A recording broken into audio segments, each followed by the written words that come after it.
ചില മേഖലകളിൽ ഇന്ത്യയുടെ റഡാർ കവറേജ് അപര്യാപ്തമാണ്. പ്രത്യേകിച്ച് കിഴക്കൻ ലഡാക്കിലും അതുപോലെ തന്നെ നോർത്ത് ഈസ്റ്റിലും ഒക്കെ ഇതാണ് അവസ്ഥ. ചൈനയോ പാകിസ്ഥാനോ സ്റ്റെൽത്ത് ഡ്രോണുകളോ ജാമിംഗ് സാങ്കേതിക വിദ്യയോ ഒക്കെ ഉപയോഗിച്ചിരുന്നെങ്കിൽ ഇന്ത്യ ആ മേഖലകളിലേക്കുള്ള കടന്നാക്രമണങ്ങളെ കണ്ടെത്തുന്നതിൽ പോലും പരാജയപ്പെട്ടു പോയേക്കാം. ഇന്ത്യയുടെ പ്രധാന പ്രതിരോധ പങ്കാളികളായ വിദേശ സർക്കാരുകൾ, പ്രത്യേകിച്ച് US, റഷ്യ, ഇസ്രായേൽ അതുപോലെ ഫ്രാൻസും ഒക്കെ ഈ ഓപ്പറേഷൻ സിന്ദൂരിനെ സൂക്ഷ്മമായി നിരീക്ഷിച്ചിരുന്നു. അവരുടെ വിലയിരുത്തൽ പ്രകാരം ഇന്ത്യ ഇപ്പോഴും ഉയർന്ന തീവ്രതയുള്ള ഒരു യുദ്ധത്തിന് പൂർണ്ണമായും തയ്യാറായിട്ടില്ല എന്ന് തന്നെയാണ്. ഇത്തരത്തിലുള്ള അനൗപചാരികമായ റിപ്പോർട്ടുകളും വിവരങ്ങളുമെല്ലാം പുറത്തു വരുന്നുണ്ട്. ഓപ്പറേഷൻ സിന്ദൂറിന്റെ അനന്തരഫലങ്ങൾ എന്തൊക്കെയാണ് അത് നമുക്ക് വിശദമായി പരിശോധിക്കാം.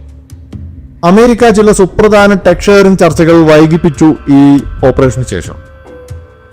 അതുപോലെ ഡ്രോൺ കൈമാറ്റ കരാർ സൈലന്റ് ആയി ഉപേക്ഷിച്ചതായും ചില റിപ്പോർട്ടുകളുണ്ട്.